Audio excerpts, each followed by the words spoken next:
خاطر اپنی دنیا کی خاطر پیسے بچا لیے، اللہ کے حکم پہ عمل نہیں کیا، اب گرز برداشت کرو۔ اور یہ جو قرآن آپ پڑھاتے ہیں نا بڑے شوق کے ساتھ، عمل کرو تو وہ قرآن تمہارے لیے قبر میں تمہاری جزا میں اضافے کا باعث بنے گا۔ قرآن پہ عمل نہیں کرو گے تو یہی قرآن تمہارے عذاب میں اضافے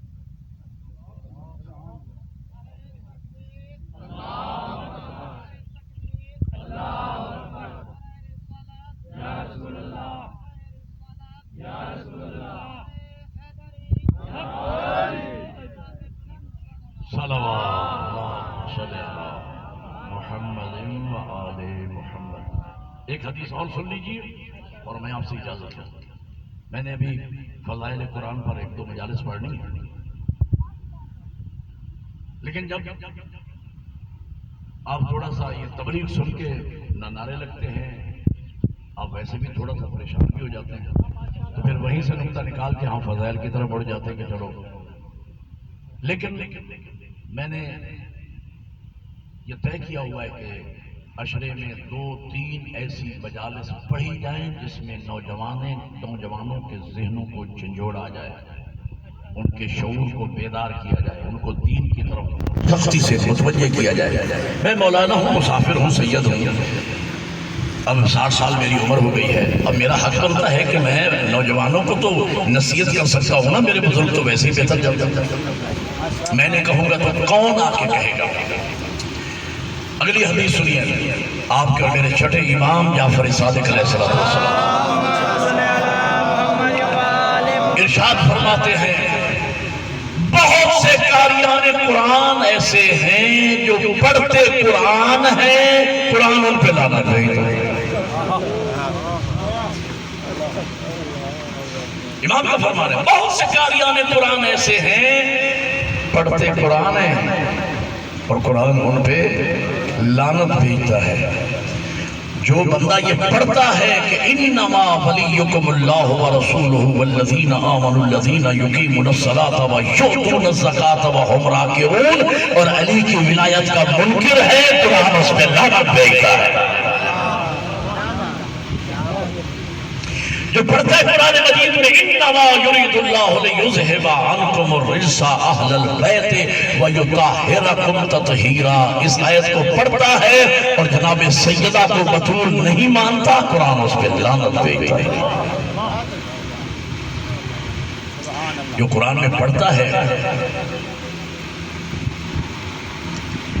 کہ هل یستوی الذین یعلمون والذین لا یعلمون، عالم اور جاہل برابر نہیں ہوتے۔ قرآن کی یہ آیت پڑھتا ہے کہ عالم اور جاہل برابر نہیں ہوتے، اور پھر منبر پہ جاہلوں کو بٹھاتا ہے، علماء کو مقصر کہتا ہے، قرآن اس پہ لعنت بھیجتا ہے۔ توجہ ہماری قرآن کا حکم ہے عالم اور جاہل برابر نہیں ہو سکتے، اور وہ کہتا ہے کہ صحیح وہ فلاں عالم ایسا ہے، فلاں عالم ایسا ہے، فلاں عالم ایسا ہے، اس کا عقیدہ درست نہیں ہے۔ اس مسئلے کو بھی میں حل طے کرنے لگا ہوں، اس مسئلے کو حل کرنے لگا۔ ایک بات یاد رکھنا، یہ جاہلوں کی چھیڑی ہوئی بحث ہے، یہ کفار مکہ کی جو سازش تھی نا، کفار اور مشرکین کی نبی کے خلاف جو سازش تھی، جب حضور نے اعلان نبوت فرمایا، حق کی تبلیغ شروع کی، تو کفار مکہ نے جن کی دکانیں بند ہونے لگی تھیں، جو بڑے معتبر بنے ہوئے تھے اور دکانیں ان کی کلوز ہونے لگی تھیں، انہوں نے نبی کے خلاف پروپیگنڈا شروع کر دیا۔ کوئی کہتا تھا یہ جادوگر ہے، کوئی کہتا تھا یہ دیوانہ ہے۔ کیوں کہتے تھے دیوانے؟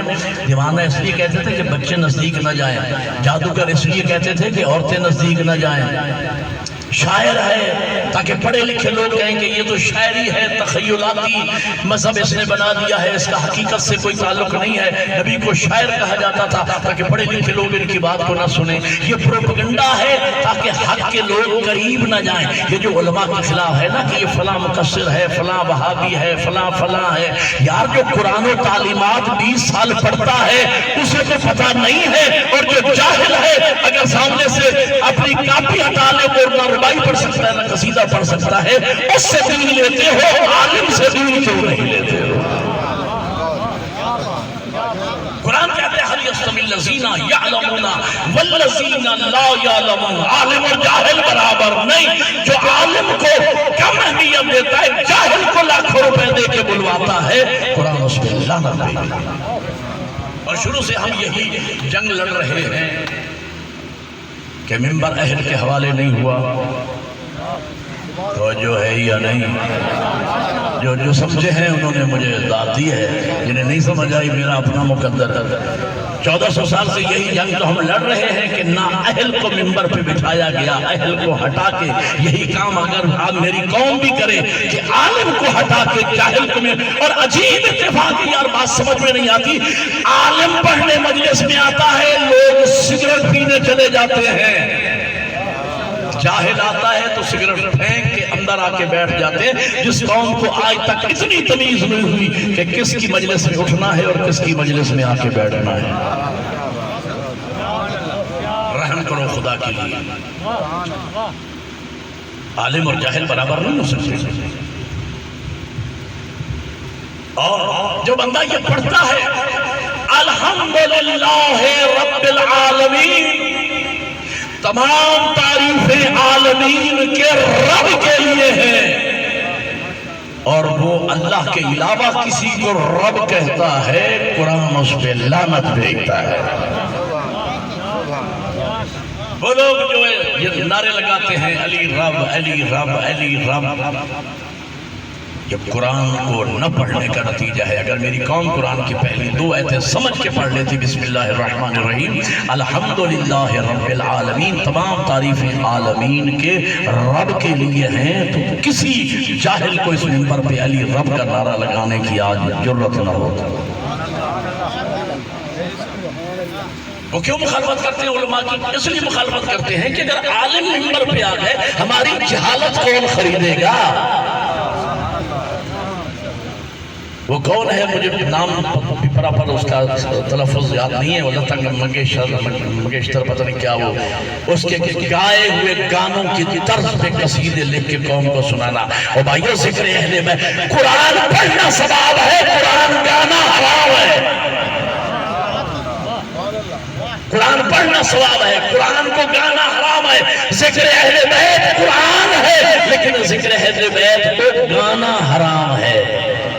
اللہ فرماتا ہے انما یتقبل اللہ من المتقین. قرآن کی آیت میں نے پڑھی ہے کہ اللہ متقیوں سے عمل کو قبول کرتا ہے. جو بندہ پہلے لتا منگیشکر کے گانے کو پہلے 50 مرتبہ بیٹھ کے سنتا ہے, پھر اس کی طرز پہ قصیدہ لکھتا ہے, اس کو آپ متقی کہیں گے. وہ فاسق گانے سننے والا فاسق و فاجر ہے.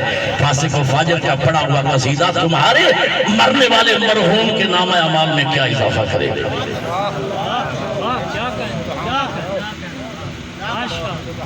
توجہ فرما رہے ہیں تو میں اپنے پاؤں پہ خود کلاڑی مار رہا ہوں. اب پتہ ہے مجھے کہ اس مجلس کے نتیجے میں جو آپ نے مجھے اشرے لکھوانے ہیں نا مجلس سے, وہ مجھے اندازہ ہے, لیکن میں کیا کروں, میں نے مرنا ہے, خدا کو جواب دے ہونا ہے. یار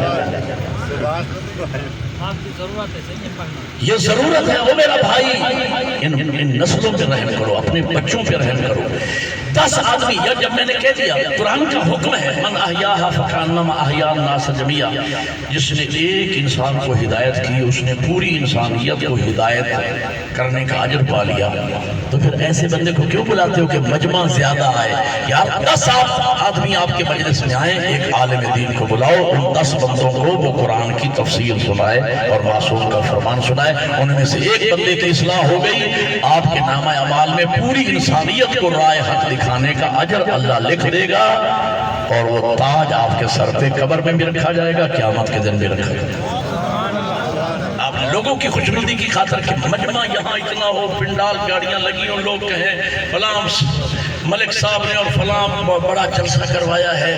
اللہ فرمائے گا جن لوگوں کی خوشنودی کے لیے تم نے جلسہ کروایا ہے اس کا اجر بھی انہی سے جا کے مانگے. اور پھر جلسے میں پڑھنے والا خرافات جو اس کے منہ میں آ رہا ہے وہ کہا جا رہا ہے, اور وہ مجلس میں کہہ رہا ہے کہ وہ کیا بدبخت نے پڑھا تھا قصیدہ کہ خدا کی عبادت خدا کرنا, 80,000 نیاز لے کے جا رہا ہے, خدا کی عبادت خدا کر رہا ہے. او بھائیو، عبادت کرنے والے کو عبد کہتے ہیں، جس کی عبادت کی جاتی ہے وہ معبود ہوتا ہے۔ معبود اپنی عبادت نہیں کرتا، عبد عبد ہوتا ہے، معبود معبود ہوتا ہے۔ کوئی قوم کو شعور آنے دو۔ وہ یار جب تم ماں کو ماں کے مقام پہ رکھتے ہو، بیٹی کو بیٹی کے مقام پہ رکھتے ہو، بیوی کو بیوی کی مقام پہ رکھتے ہو، اتنا شعور تمہیں ہے تو پھر خدا کو خدا کے مقام پہ کیوں نہیں رکھتے؟ علی کو امام کے مقام پہ کیوں نہیں رکھتے؟ عبد کو اپنے مقام پہ کیوں نہیں رکھتے ہو؟ کیوں خلط ملط دین کو کرنے والے کی اجازت دیتے ہو یہاں جاہل کو آکے کہ دین کو خلط ملط، اور آپ سے آپ کی کمائی بھی لے کے اڑ جائے اور آپ کا دین بھی برباد کر کے چلا جائے، اور آپ کو بڑے خوش ہیں کہ مجمع بڑا آیا ہے، یار کیا لوگ کہیں گے فلاں نے بڑی مجلس کروائی ہے، یہی مجلس قبر میں اور قیامت کے دن تمہارے گلے پڑ جائے گی۔ مجلس ہو رہی تھی کاموں کی، بات آ گئی ہے، پھر بات سے بات نکلتی ہے، پھر بات اوقات میں مجھے آگے جا کے مجلس بھی پڑھنا، لیکن بات آ گئی ہے تو سناتا ہوں۔ کاموں کی مجلس ہو رہی تھی، ایک مداح خان پڑھ رہا تھا، ایک مداح خان نے پڑھا ربائی یا شعر، کبھی بندہ کبھی مولا کبھی معبود ہوتا ہے، علی ہوتا ہی وہ ہے جو لامحدود ہوتا ہے۔ پہلے ہم لوگوں پہ اعتراض کرتے تھے کہ جو کسی نے پڑھ دیا سارے کو سبحان اللہ۔ کالی کملی والے نے فرمایا کہ کالے کپڑے پہننا حرام، سارے کو سبحان اللہ، سب نے کہا سبحان اللہ، نعرے بھی لگ گئے۔ ایک عقل کے اندھے نے نہ سوچا جس کی اپنی کملی کالی ہے وہ کیوں کہے گا کالے کپڑے پہننا حرام؟ ہمارے ہاں بھی یہی حالت ہے۔ میں نے تقریر کی تب نعرہ حیدری، کوئی آگے مشرک آ گیا، اس نے اپنا کوئی مشرکانہ بات کہہ دی تب بھی نعرہ حیدری۔ خدا کا خوف کرو یار، سوچو وہ پڑھنے والا کہہ کیا رہا ہے؟ اس نے پڑھ دیا کبھی بندہ کبھی مولا کبھی معبود ہوتا ہے، علی ہوتا ہی وہ ہے جو لامحدود ہوتا ہے۔ بندوں نے دم نعرہ حیدری، سب نے یا علی۔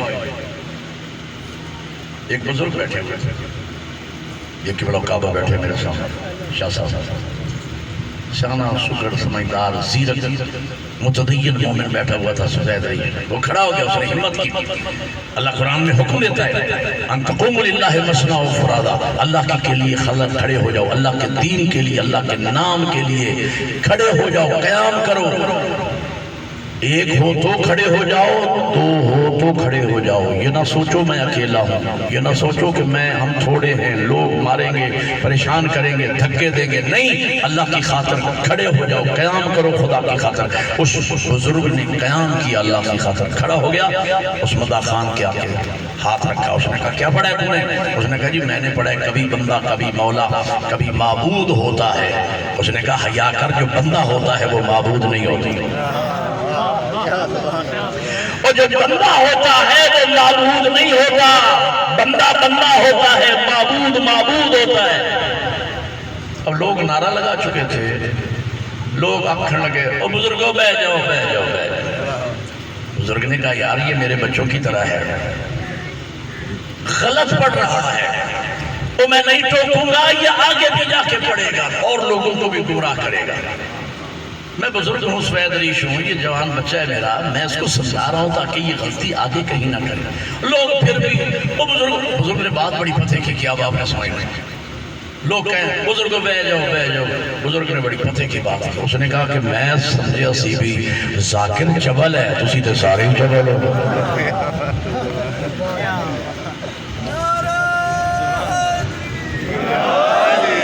بھیڑے نہیں بنو، میں اپنے آپ کو بھی شامل کر رہا ہوں، ہمیں بھیڑے نہیں بننا چاہیے۔ بھیڑ کیا ہوتی ہے؟